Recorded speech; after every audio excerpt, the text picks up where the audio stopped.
Start करो recording.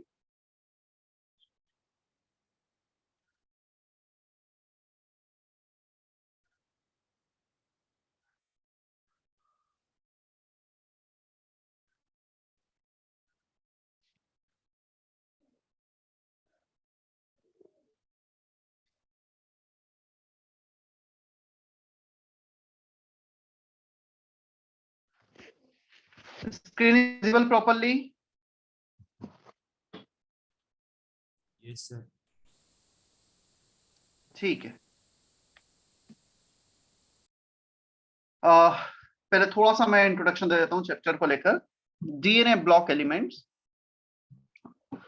छोटा सा चैप्टर है और अगेन कोर इनऑर्गेनिक केमिस्ट्री का चैप्टर है।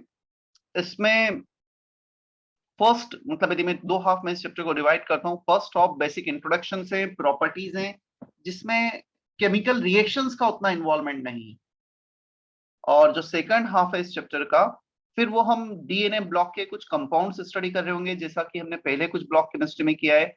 लाइक मैं इस ब्लॉक की बात करता हूँ। इस ब्लॉक में सबसे पहले हमने कुछ प्रॉपर्टीज पढ़ी, basic property, atomic radius, ionisation energy का ट्रेंड, इलेक्ट्रॉन नेगेटिविटी का ट्रेंड, मतलब वो सारे ट्रेंड्स देखे। उसके बाद फिर हम इंडिविजुअल कंपाउंड्स पे आ गए थे इस ब्लॉक के, like calcium carbonate, slag lime, NaOH, इन सब का हमने प्रिपरेशन, प्रॉपर्टीज, वो सब कुछ देखा। यदि मैं एनसीईआरटी की बात करूंगा, डीएनए ब्लॉक में एनसीईआरटी में दो मेजरली कंपाउंड जो दे रखे हैं वो है K2Cr2O7 पोटेशियम डाइक्रोमेट, और दूसरा है KMnO4 पोटेशियम परमैंगनेट। ये दो कंपाउंड थोड़ा सा डिटेल में देखने हैं, और फिर तीन चार कंपाउंड्स और जस्ट थोड़ा सा लाइट मोड में, मतलब उनका बेसिक इंट्रोडक्शंस, कुछ एक दो चार रिएक्शंस, बहुत ज्यादा डेप्थ में नहीं जाएंगे हम, जो एनसीईआरटी में नहीं दे रखे हैं, but yes JEE advance point of view से थोड़े यूजफुल हैं। क्लियर? सो बेसिक प्रॉपर्टीज और कुछ कंपाउंड्स, ये टोटल 2 आवर्स 2.5 आवर का चैप्टर है। मोस्ट प्रोबेबली 50% चैप्टर में आज कंप्लीट करूंगा, और रिमेनिंग चैप्टर नेक्स्ट लेक्चर जब भी पॉसिबल है, आज तो नहीं, कल हम ले लेंगे एक लेक्चर, नहीं तो उसमें मैं कंप्लीट कर दूंगा। सो 1 2 3 दिन में कंप्लीट हो जाएगा। तुम्हें अपने एंड से करना क्या है, यदि कॉपी किया है कुछ तो अच्छी बात है, नहीं किया है तो जितना आज कंप्लीट होगा एटलीस्ट उतना तुम आज कॉपी कर लेना, राइट? और फिर जब भी जैसे तुम्हें टाइम मिलता है सेकंड हाफ, फिर इसका फिर से कॉपी कर लेना जो ग्रुप पे शेयर किया है। लेक्चर नोट्स बट कॉपी कर लेना। और तुम्हें कहीं भी लगता है जब मैं एक्सप्लेनेशन दे रहा हूँ या बुकलेट हम क्लास में जब डिस्कस कर रहे होंगे और उसमें कुछ ऐसा पार्ट है जो लेक्चर नोट्स में नहीं है, तो वहां नोट डाउन कर लेना। चलो स्टार्ट करते हैं।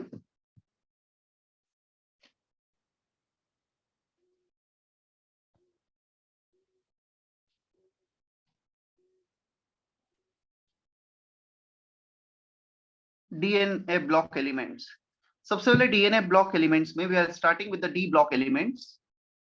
D block elements 3D series, 4D series, 5D series, 6D series. There are mainly 4 series in of D block element. 3D series वो series है जिसमें जो last electron है that enters in 3D subshells. यदि मैं scandium की बात करता हूँ, the configuration for scandium is organ 4s2 3d1, titanium 4s2 3d2, vanadium 4s2 3d3, chromium 4s1 3d5, Mn 4s2 3d5। सो इन सभी में तुम देखोगे जो लास्ट इलेक्ट्रॉन है वो इंटर हो रहा है 3D सबशेल में, 3D सीरीज।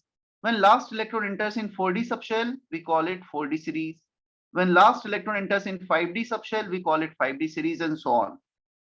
6D सीरीज में सारे के सारे एलिमेंट्स जो हैं वो है radioactive. Even maximum elements are synthetic elements, man made elements prepared in laboratory. Uranium के बाद जितने भी एलिमेंट्स आते हैं 92 के बाद, they all are prepared in laboratory. So maximum elements of 6D series are prepared in laboratory. We do not have lot of properties which are known to them. मतलब हमें उनके बारे में रिएक्शंस वगैरह बहुत ज्यादा वैसे भी नहीं पता है, उनकी लाइफ टाइम भी काफी कम होता है। सो 6D सीरीज में हम डिटेल में नहीं जाने वाले हैं, हम मेनली जाने वाले हैं 3D 4D 5D सीरीज में। अच्छा, तुम यहाँ पर एक और ये देखोगे, जितना भी हाईलाइट किए हैं, जितने भी स्टार किए हैं, वो एक्सेप्शनल कॉन्फ़िगरेशन है। यदि मैं बात करता हूँ एक्सेप्शनल कॉन्फ़िगरेशन की, सबसे पहले 3D सीरीज में क्रोमियम एंड कॉपर, ये दो कंपाउंड है। और फिर 4D सीरीज में niobium, molybdenum, ruthenium, rhodium, palladium and silver, almost 6 more than 50% exceptional cases हैं। फिर 5D सीरीज में लेंथेनम, प्लेटिनम, गोल्ड, ये एक्सेप्शनल केसेस हैं। सो जो भी एक्सेप्शनल केसेस है उनके मैंने कॉन्फ़िगरेशन भी वहां पे लिखे हैं और हाईलाइट भी किया है। एनसीईआरटी में भी ये दे रखा है। मैं ये तो नहीं बोलूंगा कि सारे लर्न होने चाहिए, बट एक रफ आइडिया जब तुम क्वेश्चंस कर रहे होंगे तो तुम्हें पता होना चाहिए कि इनमें ये थोड़ा एक्सेप्शन है। जैसे पैलेडियम, निकल का कॉन्फ़िगरेशन होता है 4s2 3d8। सो पैलेडियम का कॉन्फ़िगरेशन एक्सपेक्टेड था 5s2 4d8, but 2 electrons from 5s jump और excited to 3d sorry 4d। यहाँ पर 3d उसका 4d 10 हो जाएगा बजाय 4d 10 4d8 5s2 के। 5s के भी इलेक्ट्रॉन 4d में प्रेजेंट होंगे, d10 कॉन्फ़िगरेशन हो जाएगा। सो जितने भी स्टार मार्क है वो क्या हो गए, exceptional cases. Clear? Is there any confusion in this electronic configuration in 3D, 4D, 5D series? No, sir.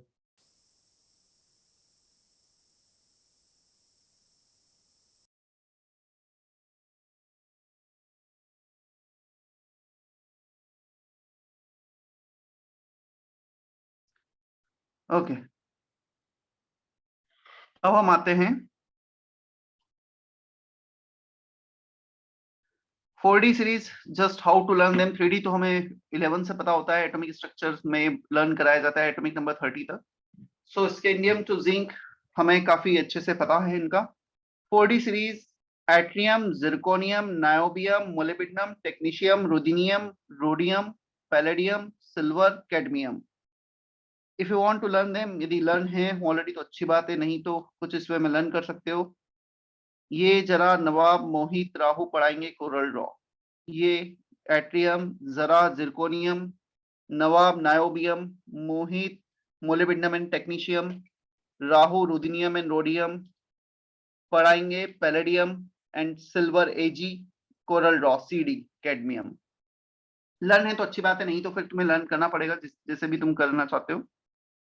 5D series lanthanum से ला हफ्ता वरना रहीम ओसामा इरफान पीटेंगे और करेंगे हक।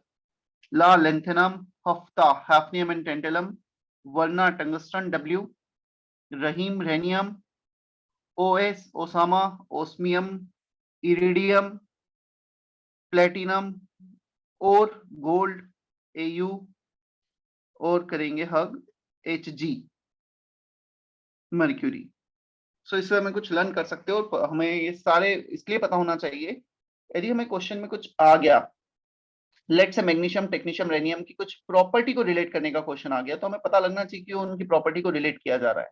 दे belong to same family, same group, इसलिए उन्हें रिलेट किया जा रहा है। Group 11 is called coinage metal. Group 11 तुम देखोगे, ग्रुप 11 में कॉपर, सिल्वर, गोल्ड है, इनसे कॉइन्स बनते थे, कॉइन एज मेटल कहा जाता है इन्हें। Zinc, cadmium and mercury and unbium UUB group 12 elements, they are not transition elements as they do not have unpaired electron in d subshell in elemental and ionic form। देखो एक बहुत अच्छा सा इनके लिए जो नेम कॉमन नेम है वो है transition metals, transition elements. Now what do mean by transition elements?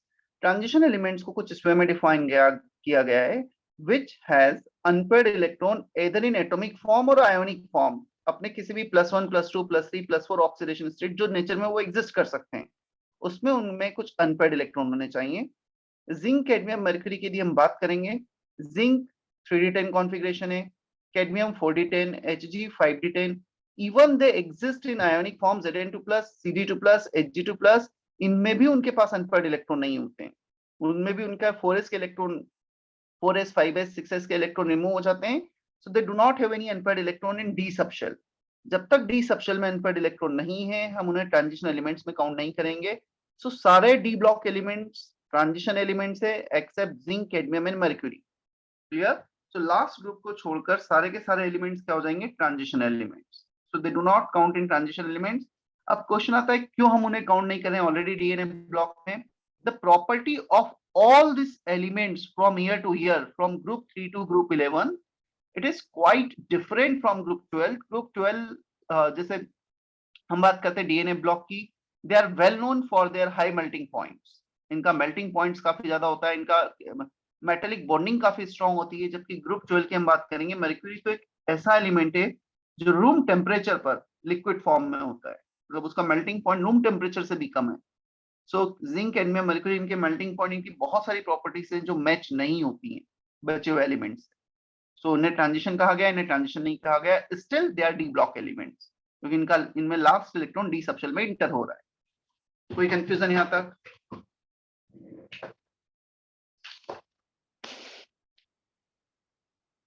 Clear है इतना? Yes, sir. Yes. Yes, sir.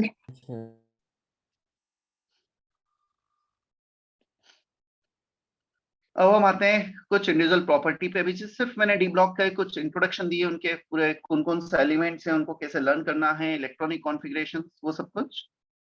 Now we'll see some properties. कुछ 10-11 properties हैं, atomic properties for D block elements. First one, atomic radius. Group. On moving down the group as expected, size increase होना चाहिए. जैसे से हम 3D से 4D, 4D से 5D जा रहे हैं. Clear? 3D से 4D जाते समय size increase होता भी है, कोई problem नहीं है. But 4D to 5D, from 4D yttrium, zirconium, niobium, when we go from this elements to lanthanum, hafnium, tantalum, 5D elements, कभी कभी साइज थोड़ा सा इंक्रीज भी होगा, कुछ केसेस में साइज डिक्रीज भी होगा, कुछ केसेस में साइज ऑलमोस्ट कांस्टेंट भी होगा. यदि मुझे जनरलाइज करना होगा तो मैं जनरलाइज कर देता हूँ. 4D और 5D सीरीज में जो साइज का डिफरेंस बहुत ज्यादा नहीं रह जाता है, ऑलमोस्ट सेम होता है. क्लियर? अब क्वेश्चन आता है ऐसा क्यों हो रहा है? Because of poor shielding effect of f electrons, that is lanthanide contraction. समझना, lanthanide contraction already periodic table में काफी बार हमने पढ़ा है. lanthanide contraction में वापस से यहां भी एक्सप्लेन कर देता हूं क्या है exactly lanthanide contraction. lanthanide, lanthanum का तुम एटॉमिक नंबर देखोगे, atomic number of lanthanum is 57, जो यहां पे लिखा है. उसके बाद हैफनियम है, उसका एटॉमिक नंबर है 72. सो 57 के बाद सीधा 72 आया है. There are 14 elements between 57 and 72, 58, 59, 60 up to 71. 14 elements है हमारे पास यहाँ पर, which are not present in D block elements, जो जिनके लास्ट इलेक्ट्रॉन इंटर होते हैं F सबशेल में, उन्हें कहा जाता है F block elements. क्लियर? सो F block elements हैं, and all these A block elements are positioned in same group, group number 3. lanthanum जहां पे प्लेस है वहीं पे उन्हें प्लेस किया जाता है. क्लियर? सो lanthanum की पोजीशन पे ही वो 14 और एलिमेंट्स प्रेजेंट हैं. तो जो 14 एलिमेंट्स प्रेजेंट है lanthanum की पोजीशन पे, they are A block elements, they are called lanthanides. Now in case of lanthanides, when electron enters in F subshell, F subshell has poor shielding effect. उनका shielding effect काफी poor है. So poor shielding effect के कारण होता ये है कि वो जो एटॉमिक साइज बढ़ना चाहिए उतना ना बढ़ के, due to greater force of attraction from the nucleus on the outermost electron. Nucleus से आउटर मोस्ट इलेक्ट्रॉन पे जो एक्स्ट्रा फोर्स ऑफ अट्रैक्शन लग रहा है, उसके कारण उनका एटॉमिक साइज उतना नहीं बढ़ता है जितना बढ़ना चाहिए, इवन कुछ केसेस में कम हो जाता है. So this is called lanthanide contraction. Clear? अब लेंथेनाइट कॉन्ट्रैक्शन के कारण जो साइज बढ़ना चाहिए था, एफ सबशेल में इलेक्ट्रॉन इंटर हो रहे हैं, उनका शील्डिंग इफेक्ट पुअर है, वो उतना साइज बढ़ने नहीं देते, कुछ साइज को कम कर देते हैं. इसलिए 4D से 5D आते समय the size almost remains constant. Clear? अब एनसीईआरटी में एक एग्जांपल के थ्रू भी इन्होंने एक्सप्लेन किया हुआ है. Zirconium and hafnium. Zirconium belongs to 4D series and hafnium belongs to 5D series. Hafnium का एटॉमिक साइज है 159 पिकोमीटर और जिरकोनियम का है 160 पिकोमीटर, ऑलमोस्ट इक्वल. Clear? ये एग्जांपल एनसीईआरटी में दे रखा है with this value. And one more example which is given in NCERT, gold and silver, group 11 के elements. 134 picometre for silver, 134 picometre for gold atomic radius, almost equal. कोई confusion यहां तक? सो ये जो एग्जांपल्स दे रखे हैं विद वैल्यू बहुत matter करते हैं, स्पेशली जेईई मेंस में. हो सकता है वैल्यू तक वो दे दें और कुछ उससे पूछ लें. क्लियर? हमने यहां पर देखा down the group. Now will need to see along the period. हम लेफ्ट टू राइट मूव करेंगे तब क्या होगा?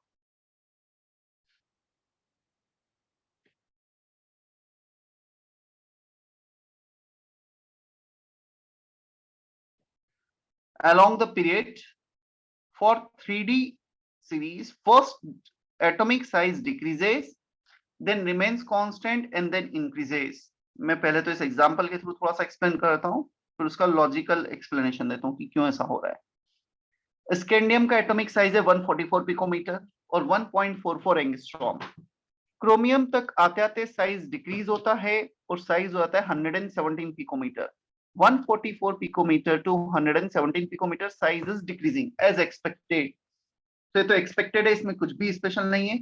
जब हम लेफ्ट टू राइट मूव करते हैं किसी भी पीरियड में तो साइज डिक्रीज होना चाहिए।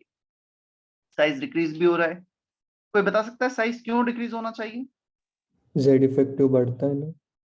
जेड इफेक्टिव बढ़ता है, एटॉमिक नंबर बढ़ेगा, जेड इफेक्टिव बढ़ेगा, नंबर ऑफ शेल उतने ही रहेंगे, एटॉमिक साइज कम होगा। अब क्रोमियम से कॉपर तक साइज ऑलमोस्ट कांस्टेंट हो सकता है, किसी का कुछ 117 से 116 हुआ हो, किसी का 118 हो गया हो, almost constant chromium to copper. Clear? Then further from copper to zinc for the last element size increases 117 picometre to 125 picometre.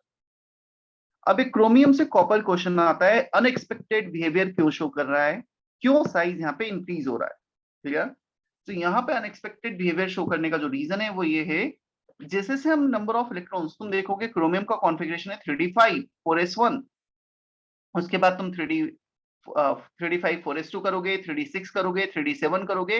हम इलेक्ट्रॉन्स को पेयर्ड अप करते जा रहे हैं। जब हम इलेक्ट्रॉन को पेयर्ड अप करते जा रहे हैं डी सबशेल में, रिपल्शन फोर्स पिक्चर में आ रहा है, रिपल्शन के कारण उनका एटॉमिक साइज इंक्रीज होने लगेगा। एक फैक्टर है जेड इफेक्टिव बढ़ रहा है, एक फैक्टर है रिपल्शन बढ़ रहा है। जेड इफेक्टिव साइज को कम करेगा और जो रिपल्शन है इलेक्ट्रॉन का वो साइज को बढ़ाएगा। Now from chromium to copper both will compensate to each other. एक जेड इफेक्टिव वाला फैक्टर जो साइज को कम करना है, दूसरा हमारे पास कौन सा फैक्टर आ रहा है, रिपल्शन बिटवीन द इलेक्ट्रॉन जो साइज को बढ़ा रहा है।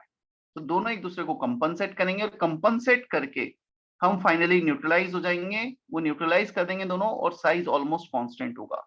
नीचे लिखा हुआ भी है ना, हम देखोगे यहाँ पे initially Z effective is dominating up to copper, repulsion between electron and Z effective compensate each other. अब क्वेश्चन आता है जिंक का साइज क्यों बढ़ गया? जिंक में सारे के सारे इलेक्ट्रॉन पेयर्ड अप हैं, 3d10 कॉन्फ़िगरेशन है, 3d10 4s2। So when all electrons are paired up, repulsion between electrons is dominating. Clear? So इसलिए वो साइज इंक्रीज होने लगता है। So chromium to zinc जो रिपल्शन फैक्टर है, इलेक्ट्रॉन जैसे से पेयर्ड अप होने लगेंगे वो फैक्टर डोमिनेट करेगा। पहले दोनों कंपनसेट कर देंगे और फिर लास्ट में जाके वो डोमिनेट करने लगेगा। कोई confusion?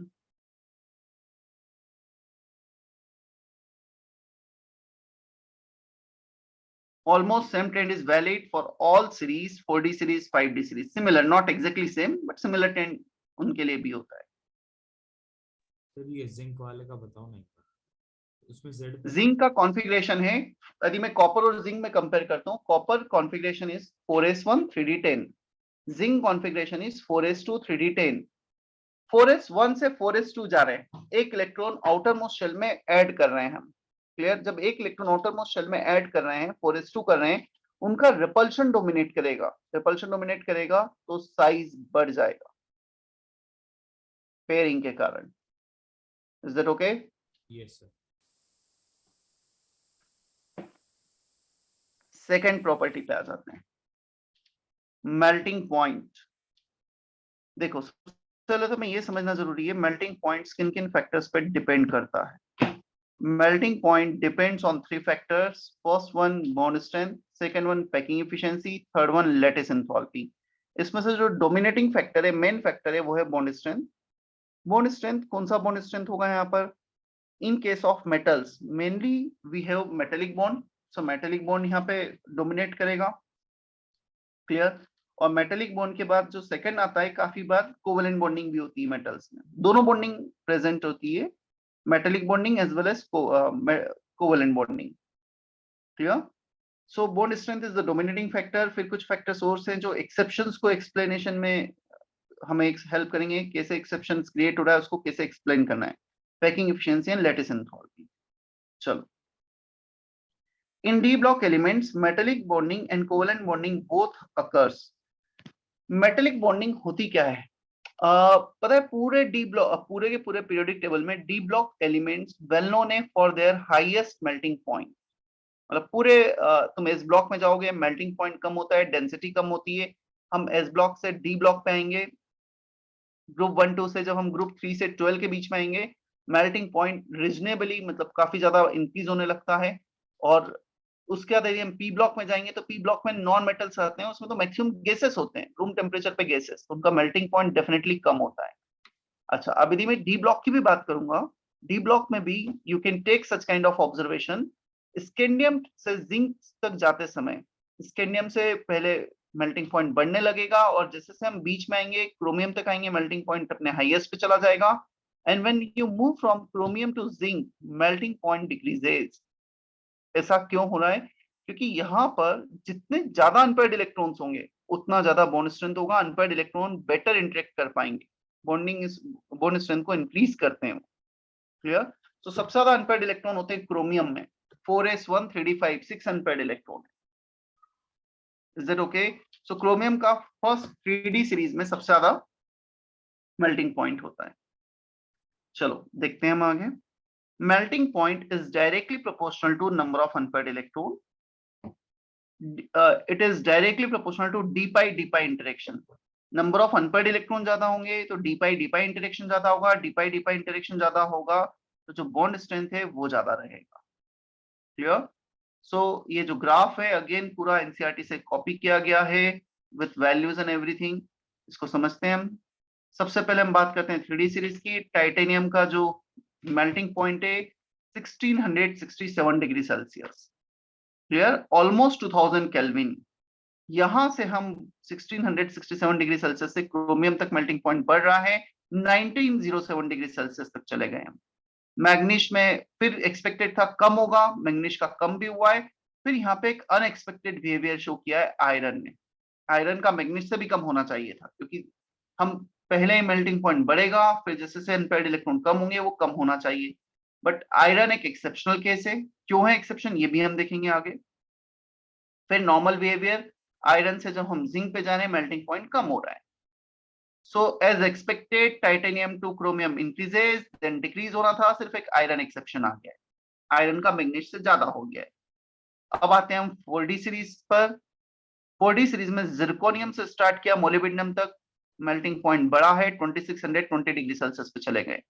Molybdenum highest melting point in 4D series. Then again कम होना चाहिए था with one exception, ruthenium. Ruthenium iron के नीचे आता है। क्लियर? वो भी एक्सेप्शन शो कर रहा है जैसा आयरन ने किया था। फिर आते हैं हम लास्ट सीरीज पर। हैफ्नियम से हमने स्टार्ट किया 2270 डिग्री सेल्सियस से। So tungsten highest melting point in 5D series 3410 degree Celsius. फिर कम होना चाहिए था, कम हो रहा है गोल्ड तक विदाउट एनी एक्सेप्शन। तो जो एक्सेप्शंस आए हैं वो हमारे पास आए हैं, एक आया है आयरन का, एक आया रुदीनियम का 3D and 4D series. Clear? कोई कंफ्यूजन यहाँ तक? As number of unpaired electron increases, melting point increases. Chromium, molybdenum, tungsten, they have highest number of unpaired electron. उसके बाद अनपेयर्ड इलेक्ट्रॉन धीरे धीरे कम होने लगेंगे, पेयरिंग होने लगेगी। सर वो 4D सीरीज में मोलिब्डेनम के बाद वो किसके लिए नीचे हो रहा है ग्राफ? ग्राफ मैग्नीश के नीचे कौन है बताओ? अभी जैसे हमने पढ़ा था जिरकोनियम, मोलिब्डेनम के बाद कौन आएगा बताओ? आयरन। आयन क्यों आएगा? आयन तो 3D सीरीज का है ना। टीसी आता है ना, टेक्नीशियम। हाँ मैग्नीशियम। टेक्नीशियम आएगा। यहाँ पे देख सकते हो, ये टेबल लर्न करना बहुत जरूरी है ना। मतलब यदि तुम्हें 3D 4D सीरीज नहीं पता होंगे तो फिर थोड़ा सा मुश्किल होगा। अभी नहीं बोलूँ कि अभी लर्न होना चाहिए, बट आप जब लिखोगे पढ़ोगे तब लर्न कर लेना। मोलिब्डेनम के बाद टेक्नीशियम, इसीलिए मैंने सारे लिख रखे हैं, इस वे में तुम लर्न कर सकते हो, पता होना चाहिए। नहीं तो हम काफी बार प्रॉपर्टी को रिलेट ही नहीं कर पाएंगे, हमें पता ही नहीं लगेगा कौन पहले कौन बाद में। सर तो फिर जिंक कैडमियम, हाँ बोलो। पॉइंट पे नीचे हो रहा है तो फिर वहां पर टेक्नीशियम है क्या? हाँ वहाँ पे टेक्नीशियम है ना, मोलिब्डेनम टेक्नीशियम रुदीनियम। मैग्नीश एक्सेप्शन है, मैग्नीश के नीचे टेक्नीशियम एक्सेप्शन है। हाँ, टेक्नीशियम के नीचे जो एलिमेंट आता है वो एक्सेप्शन क्रिएट नहीं कर रहा है। तो अभी तक मैंने एक्सेप्शन का रीजन नहीं दिया है, वो भी मैं देने वाला हूँ। Okay sir. Zinc, cadmium, mercury. Zinc का जो मेल्टिंग पॉइंट है 419 degree Celsius, cadmium 319 degree Celsius, mercury -38 degree Celsius. The lowest melting point in the whole series. तुम देखोगे टाइटेनियम से हमने स्टार्ट किया था 1667, क्लियर, जिंक का 419 आ गया है। इन तीन एलिमेंट्स को यदि हम छोड़ देते हैं ना, तो एक भी एलिमेंट इस ग्रुप का ऐसा नहीं है जिसका 1000 डिग्री सेल्सियस से कम मेल्टिंग पॉइंट होगा। 1000 डिग्री सेल्सियस मतलब काफी ज्यादा टेम्परेचर है। So they are mainly known for their high melting point. Clear है?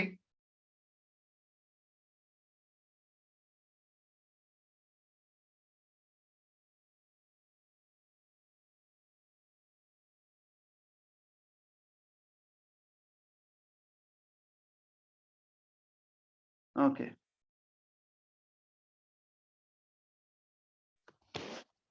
Note, Fe has high melting point than Mn due to its high lattice enthalpy. So यहाँ पे जो exception create हुआ है आयरन के केस में, because of high lattice enthalpy. Clear? उसका lattice enthalpy high होता है, अभी हमने देखा था. There are 3 factors to explain melting point trend. First factor था bond strength, second था packing efficiency, third था lattice enthalpy. So bond strength is the dominating one, packing efficiency और lattice enthalpy exception को explain करने में help करते हैं.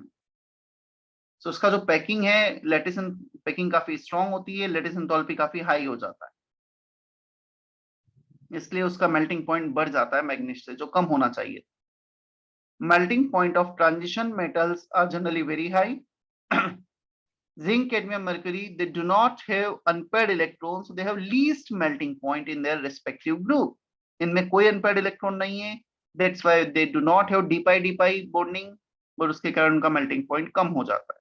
पूरे ग्रुप में सबसे कम होता है जिंक, कैडमियम, मर्क्यूरी का. कोई कंफ्यूजन मेल्टिंग पॉइंट में?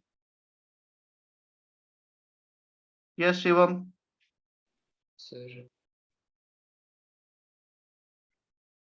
सर हाँ बोलो.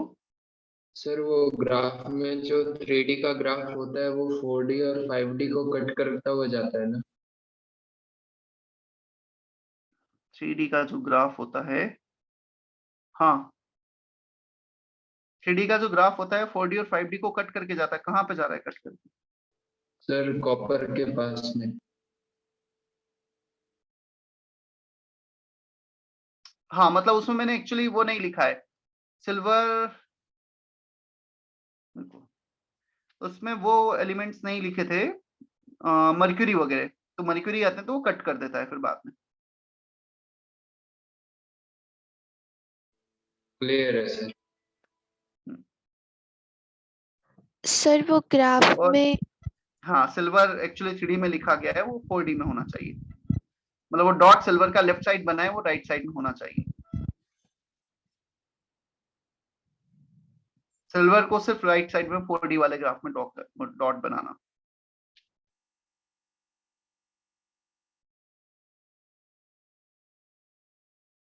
Okay. Third property, variable oxidation state.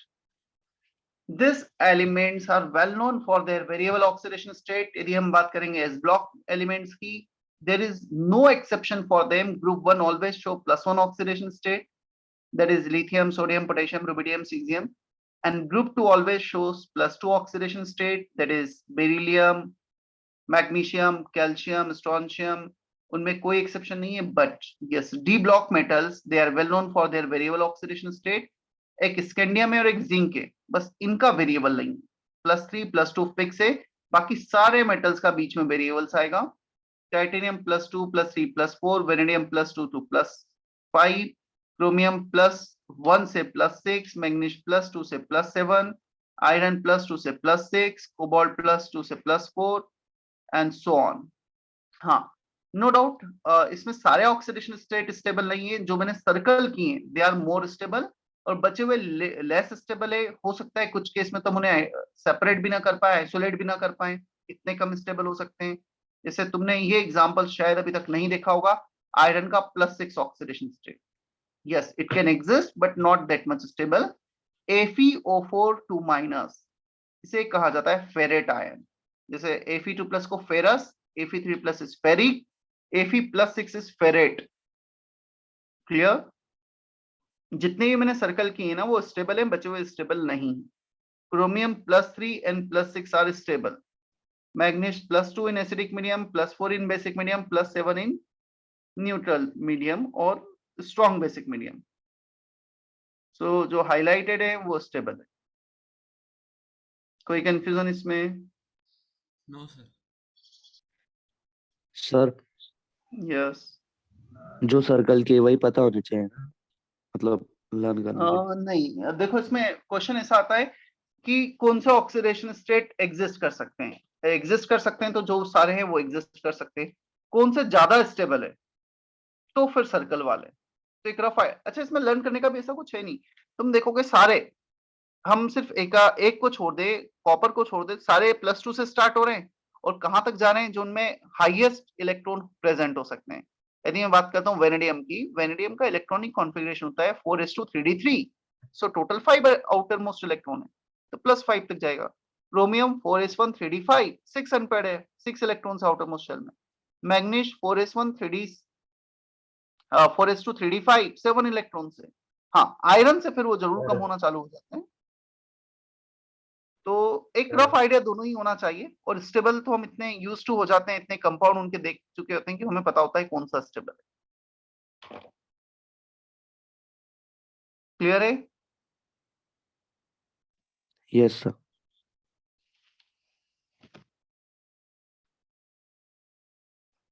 More the number of unpaired electron in d subshell, higher the oxidation number. जितने ज्यादा d subshell में इलेक्ट्रॉन है उतना हायर ऑक्सीडेशन नंबर होने के चांसेस होंगे।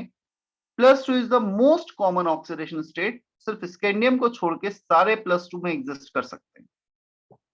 Molybdenum 6 in MoO3, molybdenum trioxide, tungsten 6 in WO3 are more stable, hence less oxidizing than chromium 6 CrO3।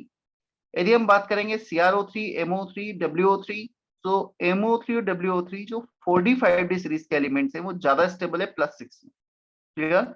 यदि ज्यादा स्टेबल है तो वो खुद अपने आप को रिड्यूस नहीं करेंगे, ऑक्सीडाइजिंग नेचर के नहीं होंगे, जबकि क्रोमियम +6 एक ऑक्सीडाइजिंग नेचर का होता है। इवन K2Cr27 में क्रोमियम +6 है, which is very strong oxidizing agent, potassium dichromate. Maximum oxidation state is possible for ruthenium tetraoxide and osmium tetraoxide. Definitely they are not stable, but possibility यदि पूछा जाएगा तो ruthenium और ऑस्मियम की आएगी +8 की। Ruthenium tetroxide and osmium tetroxide. Clear? हाँ, first series में हाईएस्ट कितना है? 3D सीरीज में +7 Mn का जो एग्जिस्ट कर रहा है। और यदि हम बात करेंगे 4D और 5D सीरीज में रुथेनियम और osmium +8। They can also have negative oxidation state in rare cases, जैसे VCO5- कॉम्प्लेक्स कंपाउंड है, और ये जो VCO5- है ये बैक बॉन्डिंग के कारण काफी स्टेबल कंपाउंड है और माइनस ऑक्सीडेशन स्टेट में होता है -1 में वेनेडियम। रेयर है बट एग्जिस्ट कर सकता है। चेक करो, कोई कंफ्यूजन यहां तक ऑक्सीडेशन स्टेट में?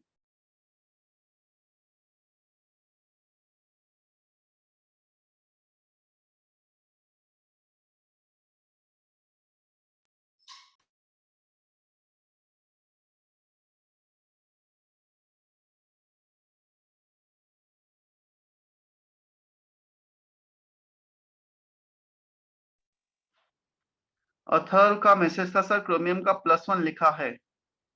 Chromium +1 can exist, less stable है बट हो सकता है।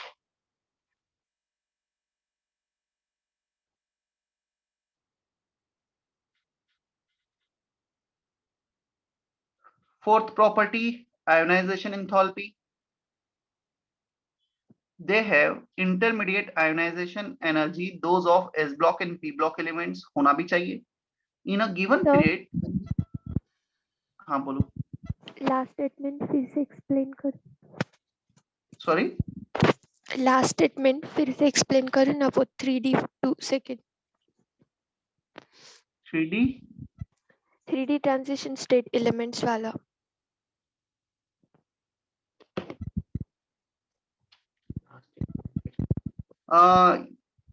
They can also have negative oxidation state, ये वाला। नहीं, maximum oxidation state for positive. अच्छा ठीक है। Maximum oxidation state is possible for ruthenium and osmium, that is +8। हम यदि रुथेनियम ऑस्मियम की बात करते हैं, वो RuO4 ruthenium tetroxide osmium tetroxide इस फॉर्म में एग्जिस्ट कर सकते हैं, which is +8 oxidation state. They are less stable but they can exist in +8 oxidation state. So 4D और 5D सीरीज में जो हाईएस्ट ऑक्सीडेशन स्टेट पॉसिबल है वो है +8 for ruthenium and osmium. In 3D series maximum oxidation state possible is for Mn+7 KMnO4 में, Mn2O7 में। सो ruthenium osmium के ये +8 ऑक्सीडेशन स्टेट हाईएस्ट पॉसिबिलिटी है पूरे D ब्लॉक एलिमेंट्स में। Is that okay now? Yes sir.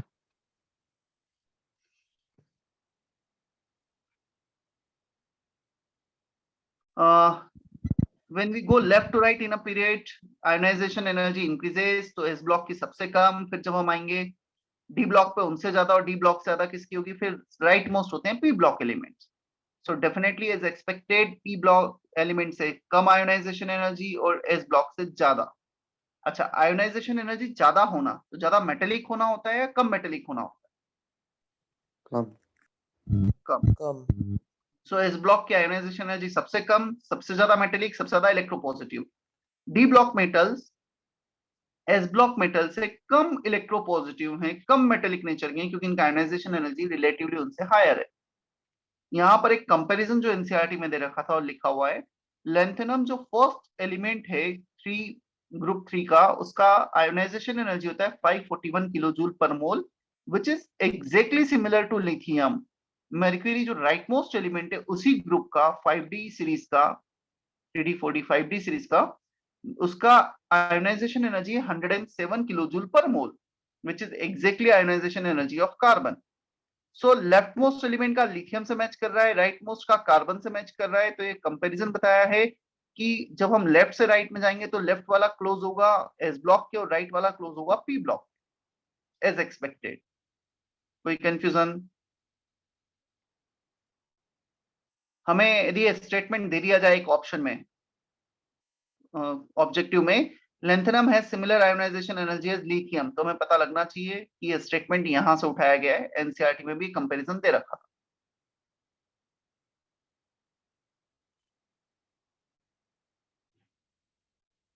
So they are less electropositive than alkali metal but more electropositive than p block elements along a period। अब हम बात करते हैं कि ionisation energy का ट्रेंड क्या फॉलो होगा। Along a period ionization energy increases a little as Z effective increases, but यदि हम डाउन द ग्रुप बात करेंगे 3D 4D का ऑलमोस्ट सेम आयोनाइजेशन एनर्जी और 5D का आयोनाइजेशन एनर्जी सडनली बढ़ने लगेगा। 5D का आयोनाइजेशन एनर्जी इसलिए बढ़ता है due to poor shielding effect, उनका एटॉमिक साइज कम हो जाता है, एटॉमिक साइज कम हो जाता है तो आयोनाइजेशन एनर्जी बढ़ने लगता है। अब क्वेश्चन आता है सर 3D से 4D पे तो एक्सपेक्टेड था कि आयोनाइजेशन एनर्जी कम होना चाहिए down the group, so 3D से 4D सीरीज पे आयोनाइजेशन एनर्जी कम इसलिए नहीं होता है। दो फैक्टर हैं down the group, Z effective increases down the group, poor shielding effect comes into picture, compensate कर देते हैं। तो 3D 4D को ऑलमोस्ट सेम, 5D का कम होना चाहिए था जो बढ़ जाता है, जस्ट अपोजिट ट्रेंड है ना। तो यदि एस ब्लॉक मेटल से भी इन्हें कंपेयर करोगे, क्लियरली मेंशन था एस ब्लॉक मेटल्स में विदाउट एनी एक्सेप्शन, लिथियम का आयोनाइजेशन एनर्जी सोडियम से सॉरी डाउन द ग्रुप जा रहे, तो लिथियम का आयोनाइजेशन एनर्जी सबसे ज्यादा होता है। जैसे जैसे हम लिथियम से सोडियम पे जाएंगे, सोडियम से पोटेशियम पे जाएंगे, तो आयोनाइजेशन एनर्जी कम होते जाएगा और सबसे कम हो जाता है सीजियम का। क्लियर? तो सीजियम का सबसे कम हो जाता है और इसलिए सीजियम को हम फोटोइलेक्ट्रिक इफेक्ट में भी यूज करते हैं, उसका आयोनाइजेशन एंथैल्पी सबसे कम होता है। उससे जस्ट अपोजिट ट्रेंड फॉलो कर रहा है ना डी ब्लॉक में। Clear? So it is not generalization, it is just opposite to generalization. S block P block में down the group ionization energy कम होता है with some exceptions in some cases, but इसमें तो ट्रेंड ही opposite हो रहा है, 3D से 4D ऑलमोस्ट कांस्टेंट और 4D से 5D बढ़ रहा है कम होने के बजाय। जब पढ़ोगे तो तुम्हें लिखना पड़ेगा अपने नोट्स में just opposite to s block in p block, क्योंकि हमें ध्यान रहता है अच्छा इसमें ये ट्रेंड था, इसको इसमें ये ट्रेंड था, कंफ्यूजन नहीं होगा इसमें exam. Zinc cadmium mercury have high ionization energy due to fulfilled configuration, stable configuration. They have NS2 N-1 D10 configuration, 4s2 3D10, 5s2 4D10, 6s2 5D10. So due to fulfilled configuration, they have high ionization energy. They have less tendency to lose electron. Is that okay? Yes, sir.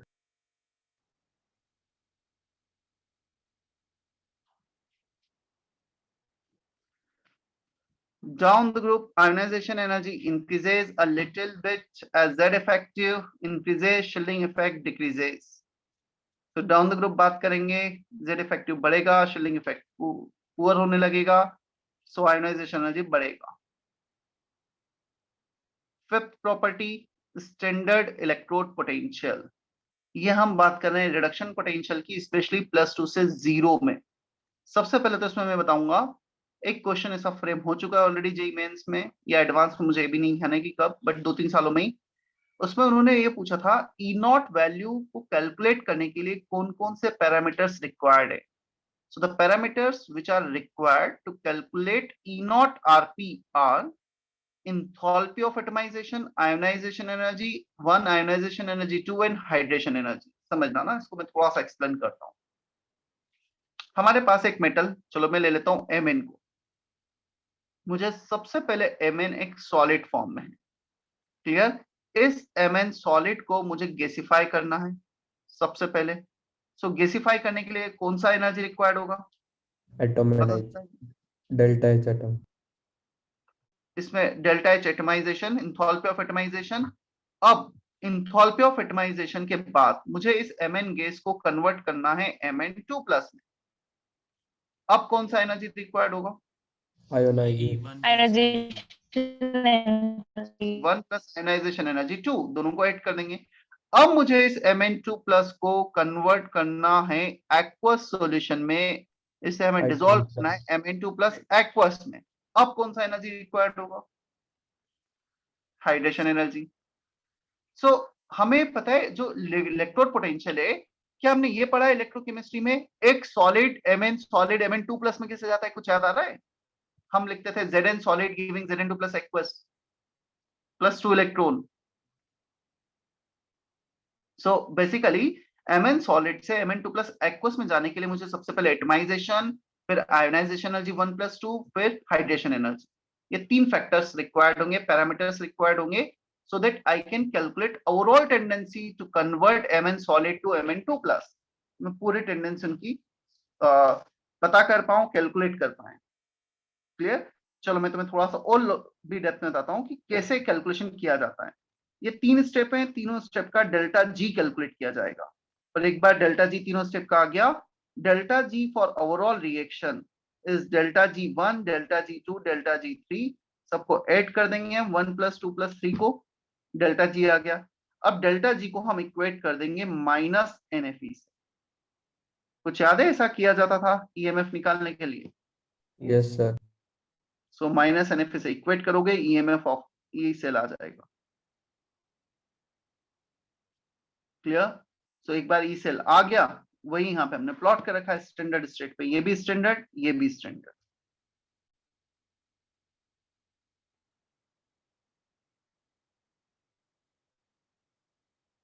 Now some observation here. ये हमने सबसे पहले तो reduction potential draw किया है, +2 से 0 में आने की tendency. Clear? First it increases, then there is one exception, manganese, then further increases, then another exception, zinc। So दो exceptions आ रहे हैं, Mn and zinc। So left to right, E0 Rp increases, clear, with 2 exceptions, Mn2 plus and Zn2 plus। ये exception इसलिए हैं, what is the configuration for Mn2 plus? कोई बताएगा? 4s2 3d5 4s2 और Zn2 plus का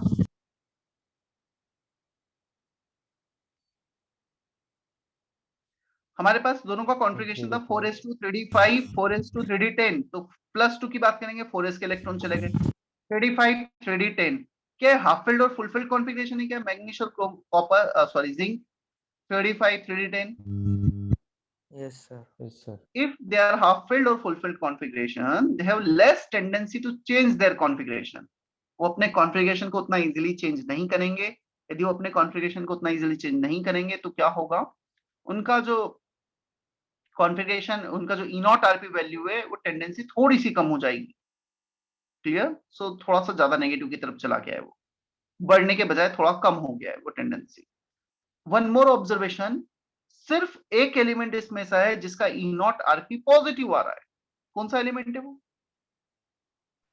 copper Copper. तो value बताएगा plus 0.34 volt copper का रिडक्शन पोटेंशियल बाकी सारे 3D सीरीज में नेगेटिव आता है जिंक का -0.76 होता है Zn2 प्लस से Zn कॉपर 2 प्लस से कॉपर होता है प्लस 0.34 कुछ याद आ रहा है वैल्यू यस सर सो इतने कुछ पॉइंट्स हमें याद रखने हैं ग्राफ थोड़ा सा ध्यान रखना है sixth property trend in stability of higher oxidation state with halides अब देखना ये हेडिंग क्या है हम ये डिस्कस कर रहे हैं ये जो एलिमेंट्स हैं 3D सीरीज के स्पेशली इनका जो हायर ऑक्सीडेशन स्टेट है किसके साथ एग्जिस्ट करता है किसके साथ एग्जिस्ट नहीं करता है कौन सा स्टेबल है कौन सा लेस स्टेबल है सो टाइटेनियम हम बात करें सबसे पहले हैलाइड्स की TiX4 टाइटेनियम X4 जो हाईएस्ट ऑक्सीडेशन स्टेट है टाइटेनियम का +4 वो फ्लोरीन से आयोडीन किसी के साथ भी बना सकता है TiF4 TiCl4 TiBr4 TiI4 सबके साथ बना सकता है but the similar thing is not valid for vanadium vanadium का हाईएस्ट पॉसिबल ऑक्सीडेशन स्टेट है +5 सो VX5 can have X can be only fluorine we cannot have VCl5 तुम VF5 देख सकते हो VCl5 PBr5 VBr5 VI5 ये possible नहीं है कोई मुझे बता सकता है क्यों पॉसिबल नहीं होगा क्या एक्सप्लेनेशन होगा why we cannot have VI5 और BBr5 VF5 एग्जिस्ट कर सकता है बट VI5 नहीं कर सकता एनी रीजन सर आयोडीन उसको +5 ऑक्सीडेशन स्टेट तक नहीं लेकर जा पाएगा chlorine bromine iodine they are not highly electronegative so they cannot take vanadium up to +5 oxidation state exactly ऐसा ही कुछ है जो फ्लोरीन है ज्यादा इलेक्ट्रोनेगेटिव है वो वेनेडियम को +5 तक ले जा सकता है बट ब्रोमीन आयोडीन क्लोरीन ये उतने इलेक्ट्रोनेगेटिव नहीं है कि वेनेडियम को +5 तक ले जा सकते क्लियर सो जहां पे भी तुम देखोगे हायर ऑक्सीडेशन स्टेट की बात है फ्लोरीन हर जगह शो कर पाएगा और फ्लोरीन के नीचे जाते जाते वो हायर ऑक्सीडेशन स्टेट के टेंडेंसी धीरे धीरे कम होते चले जाएगी chromium +6 can exist with only fluorine Mn अच्छा Mn तो पता है हेलोजन के साथ से +4 में एग्जिस्ट कर सकता है Mn का हाईएस्ट ऑक्सीडेशन स्टेट है +7 वो फ्लोरीन भी नहीं ले जा सकता है अब क्वेश्चन आता है सर फ्लोरीन तो सबसे ज्यादा इलेक्ट्रोनेगेटिव है then why fluorine cannot form such type of compound MnF7 क्यों नहीं बना सकता जबकि ऑक्सीजन उससे कम इलेक्ट्रोपॉजिटिव है कम इलेक्ट्रोनेगेटिव है और Mn उसे +7 में लेके चला जाता है MnO4- में और MnF7 this cannot exist so इसका जो एक्सप्लेनेशन है वो कुछ इस वे में आता है ऑक्सीजन डबल बॉन्ड बनाता है Mn के साथ फ्लोरीन सिंगल बॉन्ड बनाता है so because of double bond formation tendency वो बॉन्डिंग इजी हो जाती है स्ट्रांग हो जाती है इसलिए वो +7 तक चला जाता है definitely oxygen is less electronegative but उसके जो डबल बॉन्ड फॉर्मेशन टेंडेंसी है वो Mn को +7 तक लेके चला जाता है ज्यादा बेटर इंटरेक्ट कर पाता है वो Mn ये भी लिखा हुआ है वैसे शायद नेक्स्ट पेज पर जो हम अभी जैसे विथ हैलाइड्स कर रहे हैं जब ऑक्साइड करेंगे तो वो भी लिखाएगा सो Mn can exist only in +7 with halogens हाँ हैलोजन और ऑक्सीजन को कंबाइन किया तो +7 तक जा रहे हैं +4 के बजाय Fe +3 with fluorine and bromine definitely हम स्टेबल ऑक्सीडेशन स्टेट की बात कर रहे हैं तो मैं Fe का फेरेट वाला काउंट नहीं करूंगा cobalt F3 fluorine only, copper X2, fluorine and chlorine.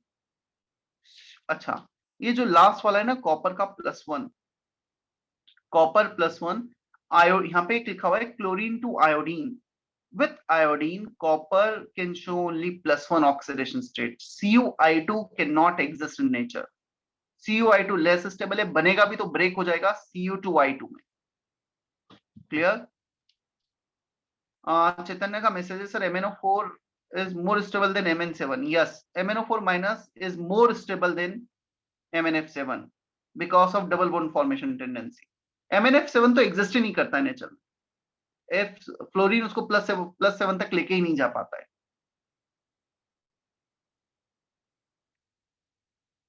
Is that okay? Ayush का मैसेज था सर, प्लीज रिपीट इट। क्या रिपीट करना है आयुष? सर वो मैंने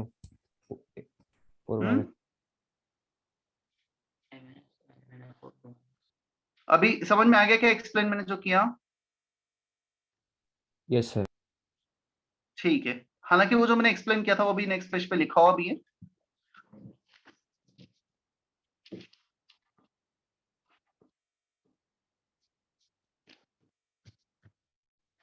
कॉपर 2 प्लस ऑक्साइड्स ऑक्सीडाइज, वो ऑक्साइड्स की जगह ऑक्सीडाइज होना चाहिए। I-2I2 it should be oxidize.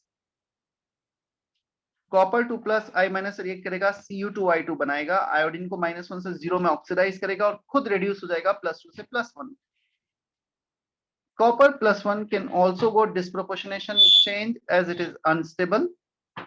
Copper +1 +2 और 0 में चला जाता है जिसका EMF पॉजिटिव होता है, means it is spontaneous change.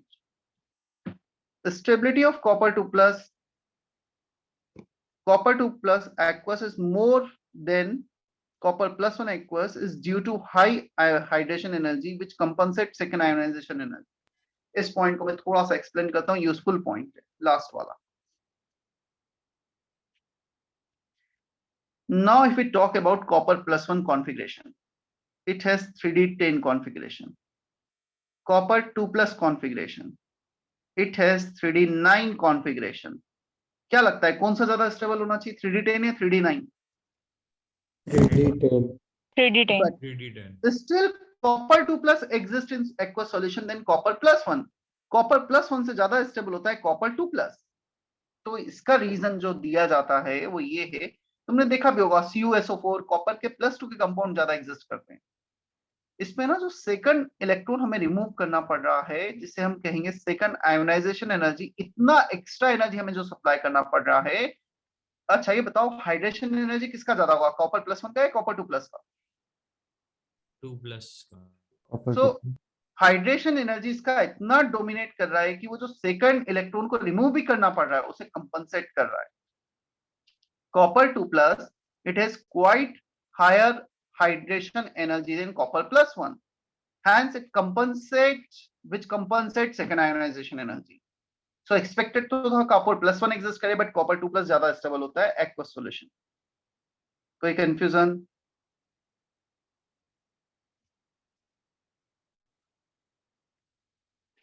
No sir.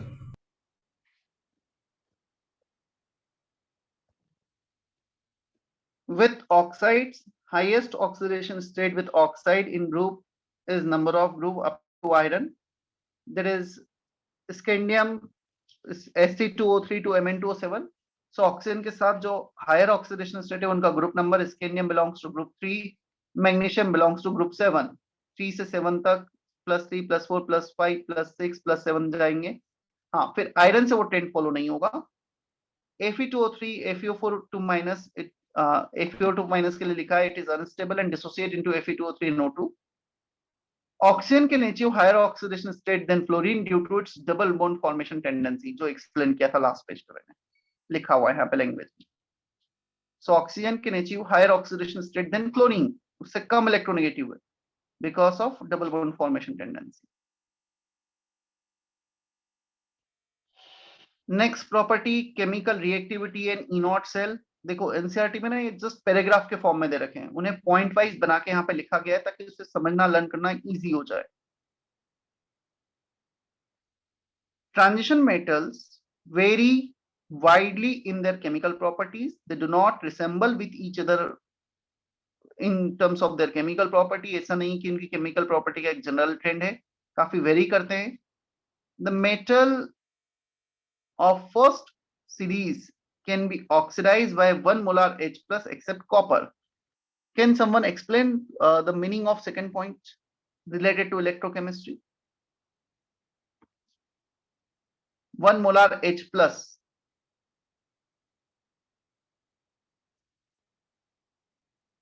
वो HP दिख रहा है, that should be H plus ना? बताए, कोई बता पाएगा क्या मतलब है इसका?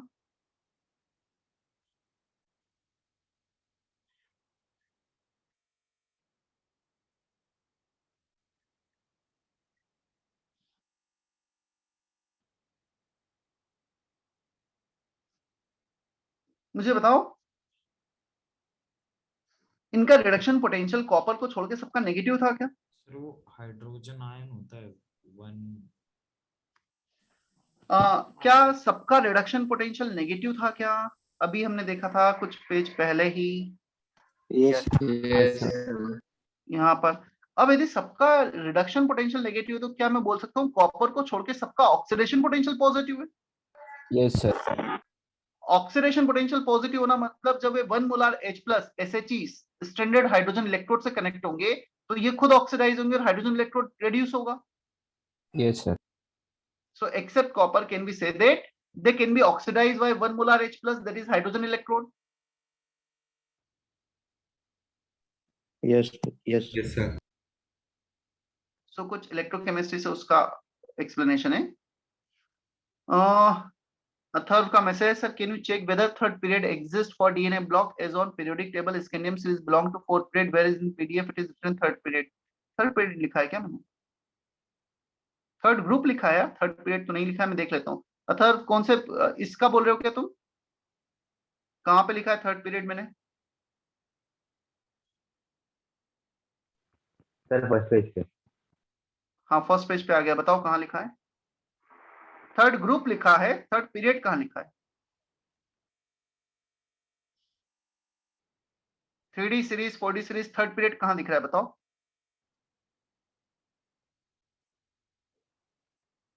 दे starts from third group to 12th group. Third period मैंने यूज नहीं किया था. They belong 3D series belongs to fourth period, 4D series belongs to fifth period, 5D series belong to sixth period and so on. Is that okay? Second page sir, second page पे एक बार देखो ना। हाँ बताओ, ये second page आ गया. Sir वो period में लिखा है ना 3D। हाँ कहाँ पे लिखा है? Sorry sir, doubt clear, sorry.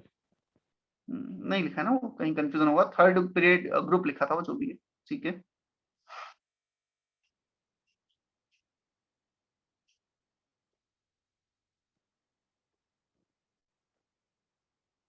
Okay, chemical reactivity and E naught value. Transition metal very, अच्छा ये तो हो गया था ना पॉइंट हमारा. हम थे यहाँ पर. Although rate of reaction for some of the metal is quite slow. मतलब जो 1 मोलर H प्लस से जब वो ऑक्सीडाइज होंगे तो रेट काफी स्लो हो सकता है due to passive nature. Decrease in E naught from left to right shows less tendency to form divalent molecule. So left to right जो वैल्यू डिक्रीज हो रही है. E naught RP इंक्रीज हो रहा था, क्या मैं बोल सकता हूँ E naught OP डिक्रीज होगा? बोल सकते हैं क्या हमेशा? Yes sir. So +2 बनाने की टेंडेंसी कम होगी. Thus some noble metal with respect to acids are platinum, palladium, osmium, iridium, platinum, gold. Noble metal means they do not react with acid H plus. Magnetic properties. Diamagnetic substance, paramagnetic, ferromagnetic, already solid state में काफी detail में गए हम. पूरा diagram भी बनाया ना, वो एरो वाला डायग्राम, कुछ याद आ रहा है? Yes, sir. Yes. Yes, sir. Repelled by magnetic field, weakly repelled by magnetic field, diamagnetic. Weakly attracted by magnetic field, ferromagnetic. Strongly attracted by magnetic field. They are extreme case of paramagnetism. सब कुछ वहां पे detail में लिखा था. यहाँ पे हमारे लिए नया पॉइंट क्या है वो हम देखते हैं। Magnetic moment, there are two types of magnetic moment. एक होता है spin only magnetic moment, mu under root n+2 Bohr magneton, जो हम एटॉमिक स्ट्रक्चर से पढ़ते आ रहे हैं, where n is anyone, n इज number of Number unpaired of electrons. unpaired electrons. good. There is one more types of magnetic moment, that is orbital angular moment.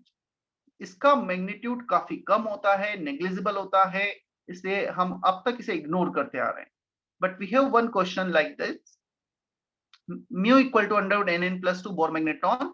इस फॉर्मूले से जो मैग्नेटिक मोमेंट हम कैलकुलेट करते हैं, clear, it is slightly lesser than what is actual value of magnetic moment, क्योंकि actual value में हम इसे भी कंसिडर करते हैं ऑर्बिटल एंगुलर मोमेंटम को, और यहाँ पे ऑर्बिटल एंगुलर मोमेंटम को इग्नोर कर दिया जाता है जब हम मैग्नेटिक मोमेंट को सिर्फ इतना लिख देते हैं। Is it okay? Yes sir.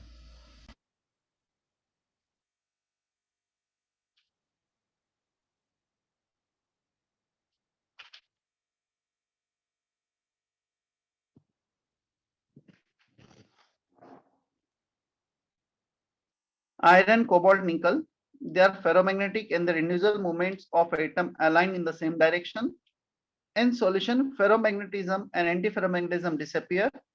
Solution में होता है कि जो एंटी फेरोमैग्नेटिज्म जिसके कारण आ रहा है एटॉमिक डायपोल के कारण, जो एटम है वो आयंस है, एटम या आयंस जो भी हैं वो काफी रैंडम से डायरेक्शन में मूव करेंगे, इसके कारण फेरोमैग्नेटिज्म एंटी फेरोमैग्नेटिज्म दोनों खत्म हो जाते हैं।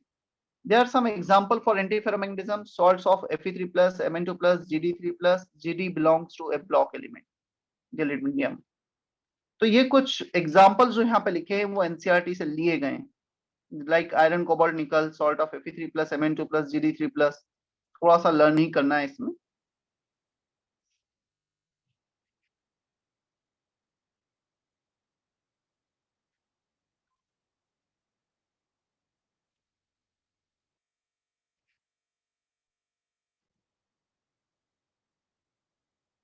Three more properties related to basic properties of d block elements. Formation of colored ions. मैं लेक्चर रफली 9:30 तक लूंगा ना, और 20 मिनट, तो एटलीस्ट हमारा K2Cr2 एक कंपाउंड तक कंप्लीट हो जाएगा, 50% चैप्टर हो जाएगा। Formation of colored ions. When electron in lower d orbital excited to higher energy d orbital, they absorb color in the visible range and transit complementary color. Colour का मैं तुम्हें थोड़ा सा रिलेट करता हूँ कोऑर्डिनेशन कंपाउंड से। कुछ याद आ रहा है? वो एक सर्कल बनाते थे, विबग्योर सर्कल में लिखते थे, Yes. Absorb colour, complementary colour Yes, show sir. करता है। तो कुछ डी ब्लॉक एलिमेंट्स ही थे, so they absorb colour in the visible range, और जो शो करते हैं वो कॉम्प्लीमेंट्री कलर करते हैं। क्लियर? चलो अब हमें कलर्स याद रखने हैं। जी एडवांस में स्पेशली कुछ सालों से ऐसे क्वेश्चन आए जिसमें कलर पता होने चाहिए थे। वो ऐसा नहीं कलर डायरेक्ट पूछ रहे हैं, बट उस कलर का यूज आता है क्वेश्चन को सॉल्व करने में। Colourless, scandium 3+, titanium 4+, Zn2+, copper +1। कोई मुझे बताएगा ये कलरलेस क्यों है? क्या रीजन इनका कलरलेस होने का?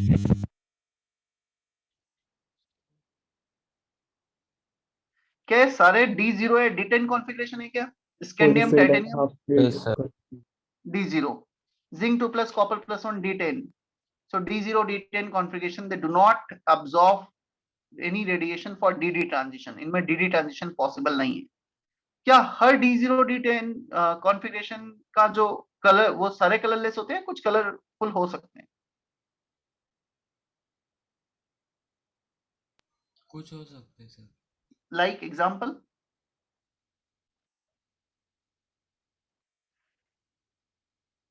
KMnO4, K2Cr2 याद है ना? उनमें इलेक्ट्रॉन चार्ज ट्रांसफर के कारण कलर शो कर रहे थे, ligand to metal charge transfer, LMCT, LMTC। तो वो चार्ज ट्रांसफर के कारण कलर शो कर सकते हैं ना। तो कुछ रेयर केस में D0, D10 कॉन्फ़िगरेशन भी कलर शो कर सकते हैं। Titanium 3+, purple colour. Blue colour होता है vanadium, vanadium 2+, Cr2+, Cu2+। Green colour vanadium 3+, Fe2+, Ni2+, Cr3+। Sorry ऊपर वो 4+ था ना ब्लू कलर में वेनेडियम। फिर नीचे वॉयलेट में vanadium 2+, Mn3+, pink colour Mn2+, yellow colour Fe3+, cobalt 2+, 3+, blue pink. ये क्वेश्चन में यूज आया था एक बार, कोबाल्ट 2+, कोबाल्ट 3+ का। कोबाल्ट 3+ जनरली ब्लू बोल देते हैं, कोबाल्ट 2+ को पिंक कलर बोल देते हैं। Clear? If you want to learn them, definitely थोड़ा सा डायरेक्ट मगअप करना मुश्किल होता है, इस वे में लर्न कर सकते हो। सबसे पहले +3 ऑक्सीडेशन स्टेट, टाइटेनियम 3+, वेनेडियम, मतलब टाइटेनियम से स्टार्ट करें कोबाल्ट तक। क्लियर? स्कैंडियम +3 तो कलरलेस है, इसलिए मैं टाइटेनियम से स्टार्ट कर रहा हूँ। So titanium 3+, P purple, vanadium Cr3+, G for green. Clear? Mn3+ की यदि हम बात करेंगे तो Mn3+ का जो कलर है Mn3+ वॉयलेट। क्लियर? वॉयलेट में लिखा हुआ है। Fe3+ yellow, cobalt 3+ blue. So titanium 3+ to cobalt 3+, PG वाली पीली नीली।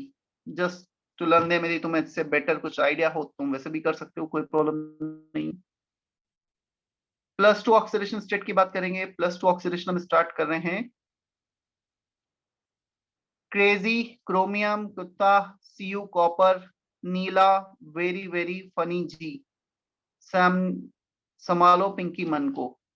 देखना यहाँ पे हम बात करते हैं chromium copper blue colour, very very मतलब फर्स्ट वेरी है हमारे पास वेनेडियम, सेकंड वेरी से हो रहा है वॉयलेट।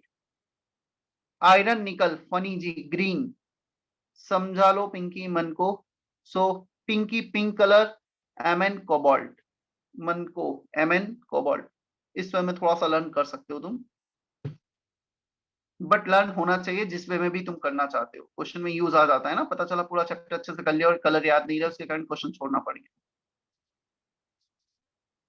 और एनसीईआरटी में तुम्हें बताऊंगा, मैं शेयर भी करूंगा स्क्रीन नेक्स्ट लेक्चर जब एंडिंग होगा। एनसीईआरटी में इनके ना कलर फुल डायग्राम दे रखे हैं, एक एक सॉल्यूशन दे रखे हैं, उसमें नीचे लिखा हुआ है। Next property, catalytic property. Because of their variable oxidation state, they are good catalyst. They can easily form complexes. V2O3 used in contact process, catalyst. Iron used in Haber's process. Nickel used in hydrogenation. Platinum used in Ostwald process. FeSO4 in H2O Fenton's reagent. Copper dehydrogenation of alcohol में use होगा। So ये काफी अच्छे catalyst होते हैं। इनमें हमें क्या क्वेश्चन पूछा जा सकता है, कौन सा मेटल किस कैटलिस्ट में यूज आ रहा है। Next property, last physical property, formation of interstitial compound. It is formed when small atom like hydrogen, carbon, nitrogen are trapped inside the crystal lattice of metal. So छोटे atom से hydrogen, carbon, nitrogen are trapped inside the crystal lattice of metal. They are generally non stoichiometric compound, क्योंकि chemical bond नहीं बना रहे हैं, trap हो रहे हैं। इन्हें कहा जाता है इंटरस्टिशियल कंपाउंड। उनके इंटरस्टिशियल साइट पे जाके वो ट्रैप हो गए।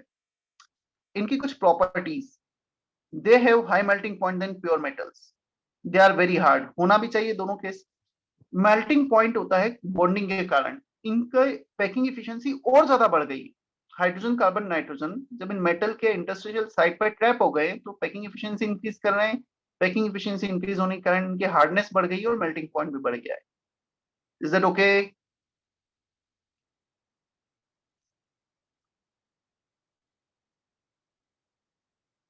Two more properties for them. They retain metallic conductivity, मतलब उनके मेटेलिक कंडक्टिविटी पे कोई फर्क नहीं पड़ रहा है। They are chemically inert. So एक तो मेटेलिक कंडक्टिविटी पे फर्क नहीं पड़ रहा है और chemically inert in comparison to original metals. Clear? क्योंकि इनमें जब हाइड्रोजन, कार्बन, नाइट्रोजन ऐसे कुछ एटम एलिमेंट्स ट्रैप हो गए हैं तो उनके केमिकल नेचर डिक्रीज हो गया है। क्लियर? ये डायरेक्ट पूछा जा सकता है, which of the following are correct for interstitial compounds? NCERT में पॉइंट्स दे रखे हैं, एनसीईआरटी में पैराग्राफ दे रखा है, उसको पॉइंट्स के फॉर्म में लिखा था बस। Oxides and oxo anions of metal, all the metal except scandium form MO +2 oxide +2 oxidation oxides which are ionic in nature, मतलब +2 वाले जितने भी सारे ionic नेचर के। Mn2O7 is a covalent green oil, Mn2O7, CrO3 are acidic in nature. V2O3 basic, V2O4 less basic, V2O5 amphoteric in nature. CrO basic, Cr2O3 amphoteric, CrO3 acidic in nature. ZNO is amphoteric. तुम देखोगे यहाँ पर एक basic logic, जितना higher oxidation state उतना ज्यादा acidic, जितना lower oxidation state उतना कम एसिडिक, उतना ज्यादा बेसिक, और ये लॉजिक हमें पहले से भी पता है। क्लियर? सो यहाँ पे यदि हम बात करते हैं, सबसे पहले +2 की सारे आयोनिक नेचर के हैं, +7 कोवेलेंट नेचर के हैं। अब मैं एसिडिक बेसिक पे आता हूँ। Vanadium +3 basic, vanadium +4 less basic, vanadium +5 amphoteric, vanadium +6 +7 तक नहीं जाता है, शायद वहां जाता तो एसिडिक भी हो जाता। Chromium +2 basic, chromium +3 amphoteric, chromium +6 acidic in nature. Clear? एक कंपाउंड होता है CrO5, वो CrO5 में +6 होगा, +6 होगा तो एसिडिक। ZNO amphoteric. पता है पूरे ब्लॉक केमिस्ट्री में हर ग्रुप में, जहां तक मुझे ध्यान है, मैंने हर ग्रुप में लिखा है कौन सा एलिमेंट, कौन से कंपाउंड एसिडिक है, कौन से बेसिक है, कौन से एम्फोटेरिक। डायरेक्ट क्वेश्चन पूछा जाता है, how many of the following oxides are amphoteric. तो हमें सब कुछ पता होना चाहिए, एक भी भूल गए तो वो क्वेश्चन हमारे लिए खत्म हो जाएगा। कोई कंफ्यूजन?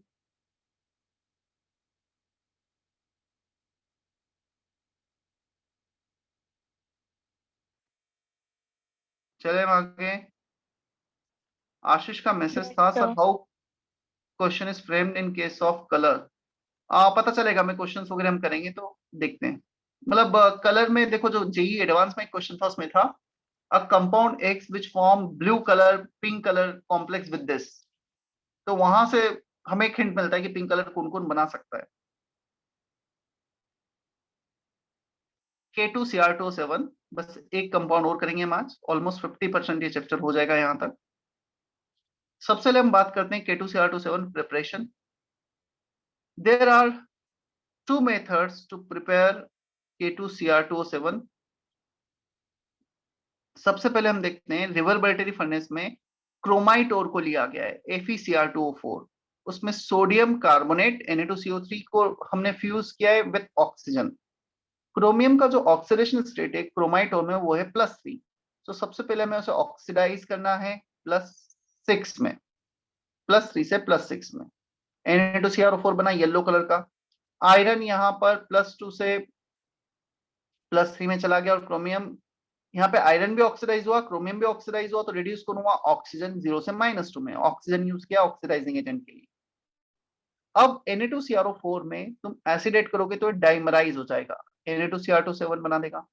अब इसमें तुम KCl डालोगे तो K2Cr2O7 which is orange crystal.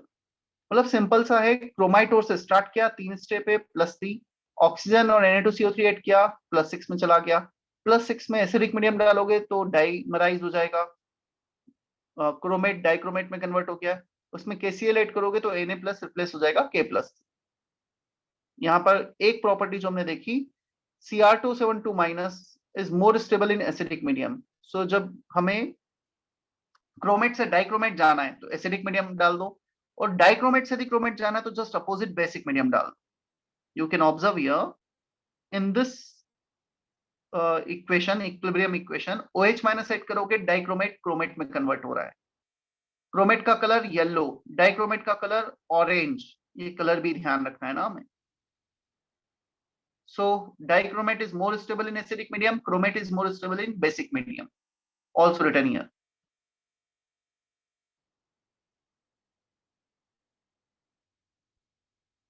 The structure: chromate CrO4 2-, dichromate Cr2O7 2-।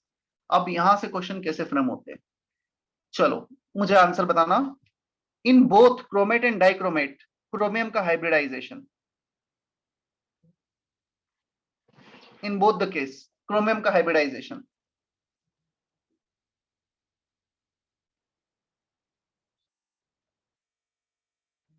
Anyone? Am I audible properly?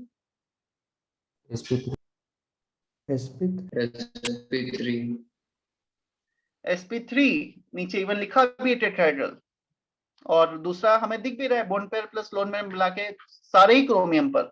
क्या 4 bond pair plus lone pair आ रहे हैं क्या? Lone pair 0 yes, sir. सारे के सारे bond pair 4 sp3 tetrahedral geometry.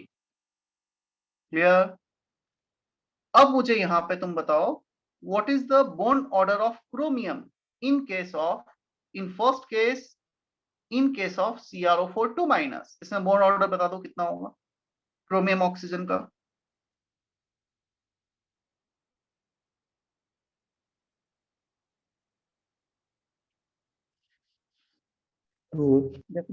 Definitely वो resonance में है तो बॉन्ड ऑर्डर परफेक्ट तो नहीं आएगा, 1 और 2 के बीच में कहीं आ सकता है। 1.5 1.5 उसका तुम यदि एक कैनोनिकल फॉर्म स्ट्रक्चर ड्रॉ करोगे, डबल बॉन्ड सिंगल बॉन्ड और नेगेटिव चार्ज इन 2 ऑक्सीजन पे चला गया। क्या 6/4 दिख रहा है क्या 1.5? yes sir.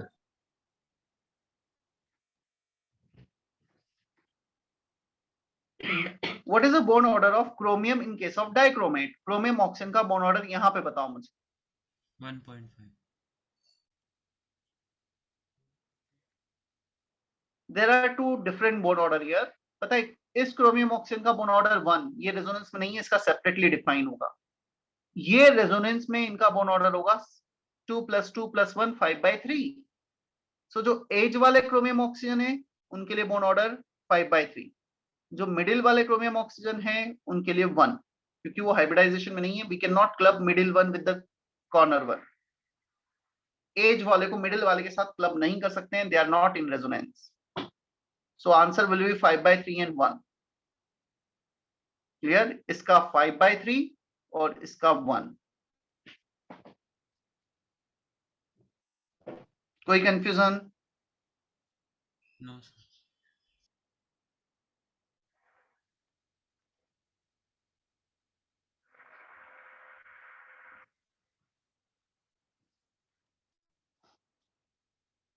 Na2Cr27 and K2Cr27 are strong oxidant in acidic medium। ये हमने अभी भी पढ़ा है टाइट्रेशन में भी। स्ट्रॉन्ग ऑक्सीडाइजिंग एजेंट है, उनका ऑक्सीडेशन रिएक्शन लिखा है, E0 वैल्यू लिखा है। It can oxidize I-, SN2+, sulphide, Fe2+, सारे रिएक्शंस लिखे हैं, उन्हें ऑक्सीडाइज कर सकता है।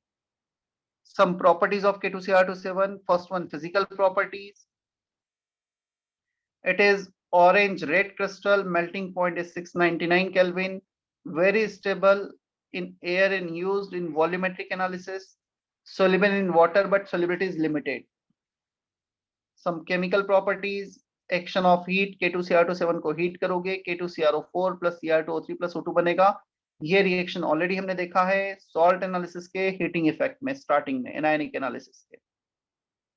Action of acid, K2Cr27 plus H2SO4 cold and dilute, CrO3 बनेगा। हॉट एंड कंसंट्रेटेड तो रिडॉक्स चेंज कर देगा। Cold and dilute cold and concentrated redox change नहीं कर पाएगा, क्रोमियम +6 का +6 में रहेगा। बट जहां पे तुमने हॉट एंड कंसंट्रेटेड ले लिया, स्ट्रॉन्ग ऑक्सीडाइजिंग एजेंट है, वो Cr को रिड्यूस करेगा +6 से +3 में, और ऑक्सीजन ऑक्सीडाइज हो गया -2 से 0 में। With HCl it can form CrCl3, redox change है। Action of alkali, dichromate monomeric form में क्रोमेट में कन्वर्ट हो गया, येलो कलर, अभी अभी देखा था पहले पेज पर। Formation of insoluble salt with PbNO3, BaNO3 whole twice, it can form PbCrO4 precipitate, BaCrO4 precipitate। ये भी हमने देखा है, कहां पे देखा है PbCrO4 BaCrO4 precipitate? Anionic analysis के लास्ट में, या केटायनिक एनालिसिस जिन बेच में पढ़ा है उसमें देखा है। क्रोमाइल क्लोराइड टेस्ट फिर से आ गया है, कुछ याद आ रहा है? Chromyl chloride test, K2Cr27 plus salt of Cl- plus H2SO4, heat करने पे ऑरेंज रेड वेपर्स मिलते हैं क्रोमाइल क्लोराइड के, विच इज CrO2Cl2। सो काफी कुछ रिएक्शंस है जो पहले भी देखे हैं, वापस से आ रहे हैं, रिपीट होते हैं। एक बार लर्न करोगे तो जैसा मैं हमेशा बोलता हूँ, वो चीजें रिपीट होती है तो वो थोड़ा सा स्ट्रॉन्ग होते चले जाते हैं। सो बेसिक से केमिकल रिएक्शंस हैं, ये लर्न करना है हमें। अच्छा, जैसे अब तुम देखोगे जो इस पेज पे मैंने केमिकल रिएक्शंस जितने भी लिखे हैं ना, ये एनसीईआरटी से थोड़े से बाहर के हैं, जो एडवांस के लिए थोड़े यूजफुल है। वो वाले सारे एनसीईआरटी के थे पहले वाले पेज पे। with H2O2 we will get CrO5, blue liquid होता है. NO2Cr2O7 is hygroscopic, so not preferred in volumetric analysis, जैसे K2Cr2O7 यूज करते हैं. Chrome alum preparation, chrome alum का फॉर्मूला है K2SO4 dot Cr2SO4 whole thrice dot 24H2. With K2Cr2O7 with charcoal can give CrO2O3 plus K2CO3 plus CO. It oxidizes alcohol to aldehyde, aldehyde to carboxylic acid. Cr2O7 to minus with Ag plus give reddish brown precipitate, which on boiling will give Ag to CrO4 precipitate. So just reactions based है, वो learn करना है, nothing much to explain here. Is that okay? Yes, sir. Yes, sir. चलो last page आज का है. Density wise, element with the highest density in the whole D block element is osmium and iridium.